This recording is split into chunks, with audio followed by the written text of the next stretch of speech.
Hey guys, I hope everyone's doing fine. We are here today with another episode of Pod Shots, and today we have with us Sarthak from Computer Science final year, Sainath Reddy from Civil Engineering final year, and of course Najibuddin Mohammed. Needs no introduction, and because he's been here many number of times, and Uh, we're supposed to have Ankit Ram Sagar with us as well, but he's probably sleeping and he'll join us later. So, without any further ado, let's get into the discussion. The topic for today is global trends and how it affects India, suggested by Ankit Ram Sagar and title framed by Sarthak. So, let's begin with issues in South Asia and Southeast Asia first, as it affects India almost directly. And if time permits, let's get global. And let's begin with the Galwan Valley standoff. To start with, the line of control, which is the border separating India and China at the Ladakh UT, is not demarcated, and hence both India and China have a different idea of where the line is positioned. There have been numerous standoffs between the two armies in the past decade, but this time it ended in a bit of more than a standoff. 20 soldiers of Indian Army have been martyred, but there's no official information regarding the casualties on the Chinese side. This aggression from the Chinese side was uncalled for in this hour of distress. What do you think are the reasons for such a move, and how does this affect India? Uh, let's start with Najib. Yeah, sure. That a very important point that you've stated just now is this was uncalled for. Yes. If you look at it as a general perspective, there's absolutely no reason that right now that actually go forward with such an attack or whatever we frame it as. From my point of view, I see it as something related to the Silk Road that China has been planning for a very long time, Mhm. because India is a very big interference in that. So that is what I was looking at. That is the angle I was looking at it from. Because besides that, as you said, line of control always has been a point of contest, always a point of problem throughout the last decade or so. Mhm. So you're pointing out at the Belt and Road Initiative of China, Basically, which yes, passes through Pakistan occupied Kashmir, which uh, is a direct challenge to our sovereignty, which is a very valid point. basically, Yeah. yeah. So next up, Sarthak. Yeah, so as Najib mentioned, that this is actually not the time to have any territorial disputes or any show of aggression, but actually, if you see from the Chinese point of view, this is the best time they could do something like this. Because the not only India, the world is right now occupied in controlling this pandemic, and China has just they're just trying to take advantage of the situation by like uh, we didn't do anything. The India has not done anything to to tell China ki to make China do these kind of India didn't aggressions on provoke our China territory. in any way. Yeah, we Yeah. weren't. Yeah, if we see when the US president he mentioned coronavirus as a Chinese virus, and many other countries also started implying that like China is responsible for the spread of COVID-19. India took a very neutral stance. India was like like it doesn't matter where the virus has come from. All that matters is that we all are in this together, and that we fight this pandemic. So as I said, like we haven't provoked them, but yet they have entered our territory. And what I would like to point out is, I think if we go back a little bit towards the history, like China gained much of the strategic places of the during the Indo-China war, right? And now I think in large state was divided into two union territories, and Ladakh was made a union territory without any assembly. That means the territory of Ladakh has direct control of the Indian government and the Indian army and the home ministry, etc. So I think that might have provoked China to respond in this way, because China might have seen that something like, China must see that, must be thinking that India is trying to gain back the Aksai Chin, and get back the land that China had taken during the war. And there is a very important infrastructure there is the economic corridor of China and Pakistan that goes through that land. And I think China just wants to show that we are the big brother. So as I said, China is trying to imply that China is the big brother in this South Asia region. But China has to also remember that India is not the 1962 wala India. It's the 2020 India, and we have upgraded our military. We have a defense ministry. We have a defense committee. We have the chief of defense staff position that was recently created, which shows the kind of commitment the government has, in terms. So India has created the chief of defense staff position to, as far as the government is concerned, they are committed to stop any kind of aggression, that challenges the sovereignty of India. That is many perspectives there, which is equally true to what Najib told. So let's move on to Sainath. Yeah. Sainath, what do you think about it? Yeah.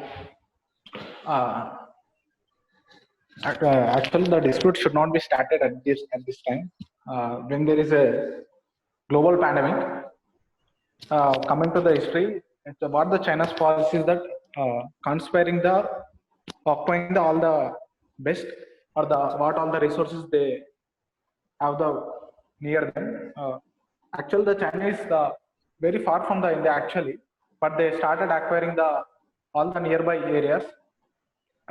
Example, Tibet, which shares border with us.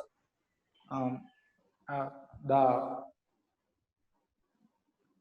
dispute was started in the 1962 when they occupied some part of the Kashmir. But what the India thought is to first we need to set a strategic point at that topmost point, that is Daul Beg Goldi, so that the India started to construct a road from Ladakh to Daul Beg Goldi, which is 250 kilometers road.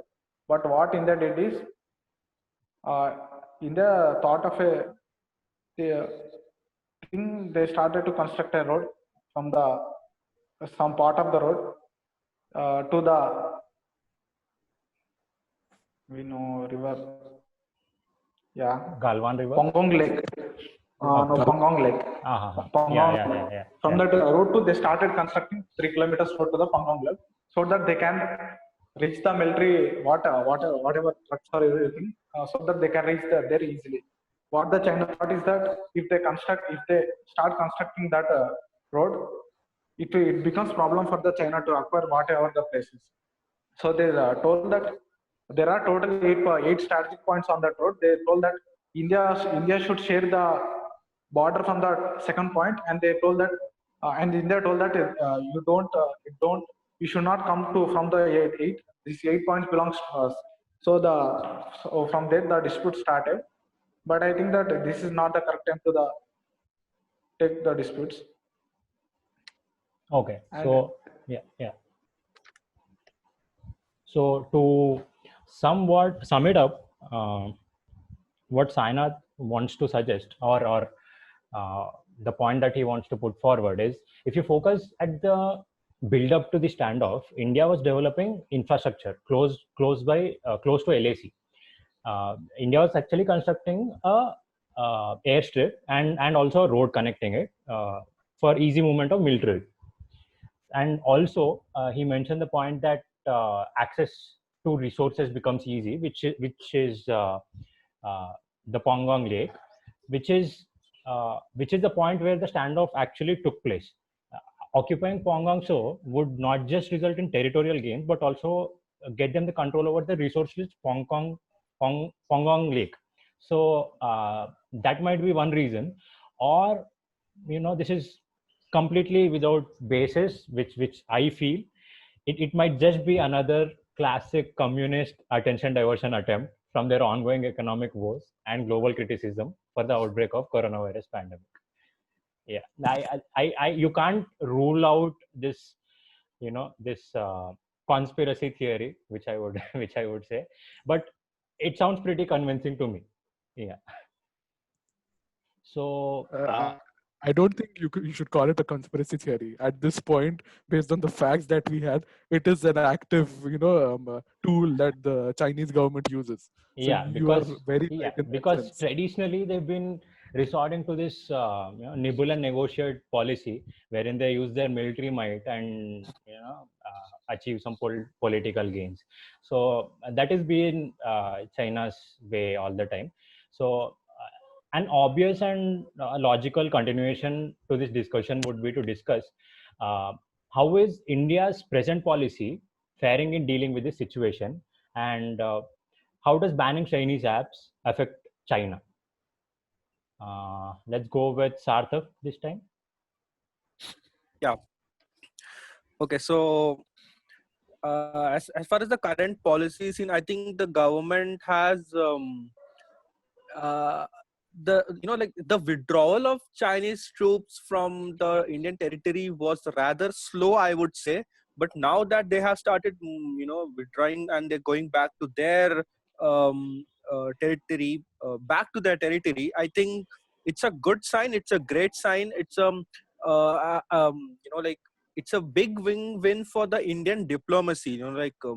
Because yeah, so I think the efforts goes to the government and the diplomats, and also I think after a point the Chinese realized that like what they have done is wrong, or rather there is no going back other than like there is no other alternative than to come back, because none of the sides can afford a war right now, because economically speaking, all the countries of the world are kind of suffering right now. So if a war would just create more burden to any country that goes that goes to war. So I think the only sensible thing the Chinese could do right now was to take a step back and go back to the territory. And also, I just before this discussion, I read the comment of the Chinese ambassador to India, where he was also, talking about the cooperation between two nations and all that. So I think it's a good win for diplomacy. Indian diplomacy has worked yet again. Also, yeah, as far as the banning of apps is concerned, I think it's a very it's a fair thing that India has done. I think no one would have predicted that banning of few Chinese apps would be a solution or a reply to the latest standoff. Because like when there is any military aggression, you don't do something unconventional. You either go on a war, or you have diplomatic channels, or like you make your army generals sit and talk. India did that. Indian army and the Chinese army sat and they discussed, and they also went to the diplomatic route. But banning an apps was, like Chinese didn't expect anything like that. If you see, if you talk about the TikTok app, I think India has the most number of users right now. In like everyone has a TikTok in their phone, and everyone they express themselves. It's a really good platform to express. Although I don't encourage the type of content that is shared on TikTok, but like it was a really good app, and everyone, it was a household name. But banning that app would the Indian people can move on to any other app to express themselves. There are a lot of apps right now. Instagram has also started their own TikTok version in their app. But speaking financially, I think China is going to suffer.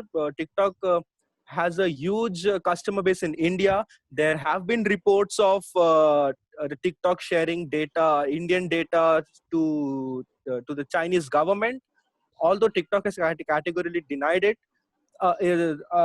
The Indian government has made some points which I would like to share.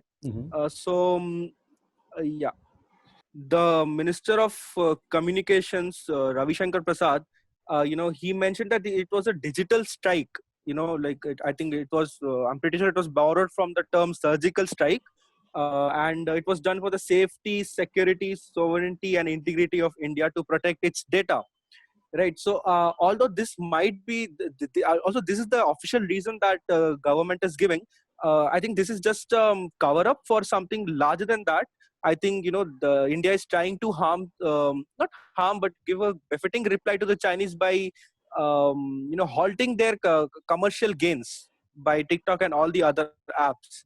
And if we talk about China, cannot say I don't think China has the right to say why are you banning my apps, because China has banned a lot of social networking websites and apps that are accepted worldwide in every country. Like China has their own social media, their social media website. They do not allow Facebook or YouTube. So I think China cannot. China does not have a substantial reply to this digital strike that India has done. But I think this was a good move, and we have to wait and watch what happens after that. Yeah, I was actually thinking in the same lines, but soon after the ban list came out, I checked with a few big names, and most of them were private companies or private limited companies, which means there are no stocks, not stockholders. And banning these apps would mean losses being incurred by those, few capitalist elements in the communist regime, but not the people of the country. But at the same time, uh, isn't China a global leader because of these capitalist elements operating in China? I'd say yes, and without any second thought. So that was a very logical conclusion for me that the ban is a proper decision. Though no one asked me, I'll just say it anyway. Sainath? We won't be asking you. You have to just Yeah, just keep give saying. your Just opinions. Yeah. Yeah. Okay, stop us fine. and you just keep talking. Fine. Yeah. Sainath, please. I think you say Sarthak said that it is a fair decision, but it also affects the India. I will say, TikTok employs Indians, many Indians, and not only TikTok, what other apps? Around 50 apps. Almost 3 to 4,000 Indian employees works on that apps. They lost their jobs completely. Then what about that employees? No, we are thinking that we gave a strong reply to the China. Then what about Indians? You said that people can move easily from TikTok to other apps. No, they not only TikTok. There are some people who who live on the apps only, and other is India imports around $70 billion from the China, and China imports only $16 billion from India. If China can think, China can affect India. That's not the thing now. We have to do an alternative. As Modi said that we have to bring our own Indian apps. Then whatever. Then I would seen as one thing. When the TikTok was banned, the two apps was Chingari and one is Mitron. But recently one more app came, that is Instagram Reels, and many people was attracting to that Instagram Reels. Then how India can gain from that by banning? Are you? And coming to the trade relations, India is not the first. It is the 12th biggest trader from the China. There are many countries who needs China. For thing, India imports 70% pharmaceutical. What we say materials from the China. If they can think in this pandemic situation, if they stop that pharmaceutical goods, what they require, what India requires, then what India can say? Yeah. See, yeah, Sainath, as you rightly pointed out, to the jobs being lost. Did you mean the people who are who have verified accounts on TikTok and are getting sponsors? I didn't get you. Or is it the proper Yeah, employee thing? no, not verified sponsors who run the TikTok app. Yeah. So do you mean the employees employed by the The TikTok? employed by the TikTok. Okay. So I'm not sure about No, that Indians that being is employed. no, they are employed, but that's by a company named ByteDance, I think. Yeah, that It's is called a startup ByteDance or that something owns like that. TikTok. And one more thing is, lot of investors are if we coming to the share market. There are a lot more investments from the China. Foreign investments are very from China, so it may also affect. The I heard is that ByteDance India Limited has withdrawn the 1 billion from the India. Yeah. So the last thing we want to happen in India is increase in foreign direct investments by China, which will eventually, lead all the companies or any companies that are listed in the stock market to just be Chinese slaves. So something that you have pointed out to very well is how much of a damage is this to the Chinese economy and how much is it a damage to the Indian economy. India has a trade deficit of more than 50 billion US dollars. And as you already mentioned, we import more than 70% pharma raw materials from China. If there is anything that India could do to answer the Chinese, it would be to reduce the existing trade deficit. No, but for that to be possible, India has to be self-reliant first, or Atmanirbhar, as our Prime Minister likes to call it. But for the transition to happen smoothly in the Indian markets, I feel India shall, agree on RCEP and try to get the manufacturing and supply chains close to home, and then corner China by using its influence in the Southeast Asia and ASEAN partners, ASEAN Association for Southeast Asian Nations. This is what I feel. You mean to say that India is not ready to answer China through a trade battle, but I would say the transition can happen smoothly in this way. Yeah. So Yeah. Najib, if you would like to continue.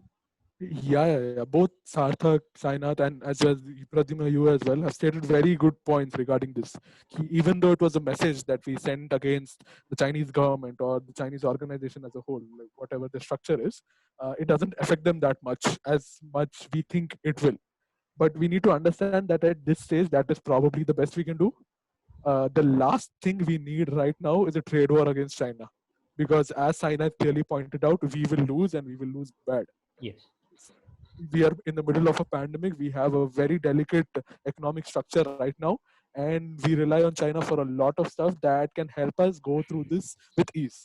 So for now, the best thing we can do is do something that makes a difference but doesn't make that big a difference, and that is why the government probably chose banning these apps. It sends a message, it sends a small message, but it does send a message. It might not affect them that much, but it still says ki be careful.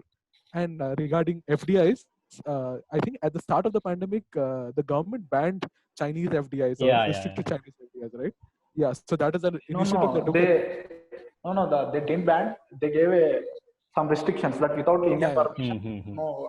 yeah, they gave restrictions. So that is what the government knows what steps have to be taken, but they have to be very careful because if those steps are not taken properly, our entire economic structure can collapse. Yeah. Very Yeah. nice. One more thing I want to mention. Yeah. Yeah. Everyone says that we can. Why can't we make our own goods? The reason is that first, main reason is that skilled labor. India doesn't have the skilled labor what China has, and from the school onwards, we have to implement some new things. That is, we have to every student should be developed as a skilled. For example, if you say coming to the plastic materials of the toys, what much we import from the China, as to students must what we have to develop from the from childhood onwards, so that India can bring more skilled labor. Yeah, which is why for this is a very long term thing to talk about. Yeah, long Which is term. why I suggested India agreeing upon RCEP, which is Regional Comprehensive Economic Partnership, which brings together the ASEAN partners and also a lot of Southeast Asian countries. And there is a free trade agreement with everyone. So it is in line with India's Act East policy, but then India didn't agree with this in the first place to safeguard the domestic markets. But right now, if we just keep backing the domestic market for too long, and there's no there's no enough reinforcement from the government side to what you suggested very rightly, skilled labor and a proper vocational education, then it is a completely lost cause. So which is why I suggested RCEP. We have Ankit Ram Sagar with us. He's joining in a moment. We'll move on to the next question now.